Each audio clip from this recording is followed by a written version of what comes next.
আজিৰ সময় হৈছে এখন আশাৰ পৃথিৱী গঢ়াৰ সময়। আজিৰ সময় হৈছে এখন সপোনৰ মহাসাগৰ গঢ়াৰ সময়। সেইকাৰণে কোনো সমস্যাৰ কথা মই উল্লেখ কৰিব খোজা নাই, কিন্তু আপোনালোক সকলোৱে জানে বিশ্ববিদ্যালয়ৰ মৌলিক সমস্যাটো হৈছে আমাৰ ভূমিৰ সমস্যা। যদি বিশ্ববিদ্যালয়ৰ UGC এক্ট মতে ন্যূনতম 20 একৰ মাটি নহ'লে বিশ্ববিদ্যালয়খনে যাত্ৰা আৰম্ভ কৰিব নোৱাৰিব। ৰাজহ মন্ত্ৰী যেহেতু নিজৰ জিলাৰ আমাৰ আপোন মানুহ, তেখেতে নিশ্চয় বক্তব্যত তেখেতৰ দৃষ্টিভংগী ব্যাখ্যা কৰিব। মোৰ যিমান দূৰ সম্ভৱ তেখেতে গোটেইখিনি প্ৰচেষ্টা হাতত লৈছে।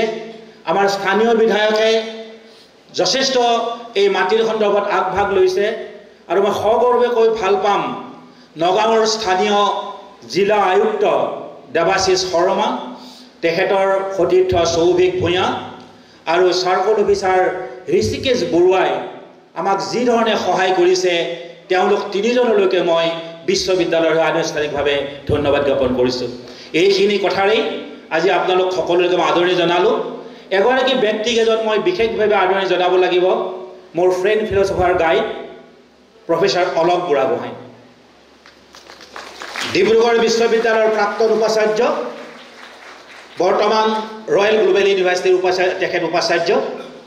শিক্ষামন্ত্ৰী যেতিয়া নাহিল প্ৰথম প্ৰতিষ্ঠা দিৱসত, আমাৰ অলপ খেলি মেলি লাগি গ'ল, কি হ'ব। মই তেখেতক এটা ইলিগেল ৰিকুৱেষ্ট কৰিলোঁ দুদিন আগত, দাদা এটা ইলিগেল ৰিকুৱেষ্ট কৰিম। ইলিগেল ৰিকুৱেষ্টটো এনেকুৱা যে আপুনি সভাখনলৈ আহিব লাগে।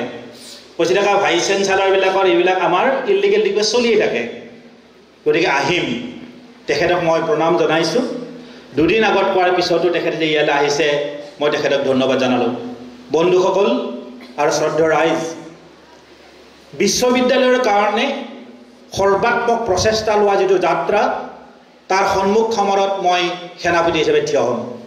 কিন্তু আপোনালোকক এই কথাটো মই ক'ব খুজিছোঁ, এই যিটো যাত্ৰা, ইয়াৰ প্ৰতিজন আপোনালোক সৈনিক হ'ব লাগিব, আপোনালোক আগবাঢ়ি আহিব লাগিব।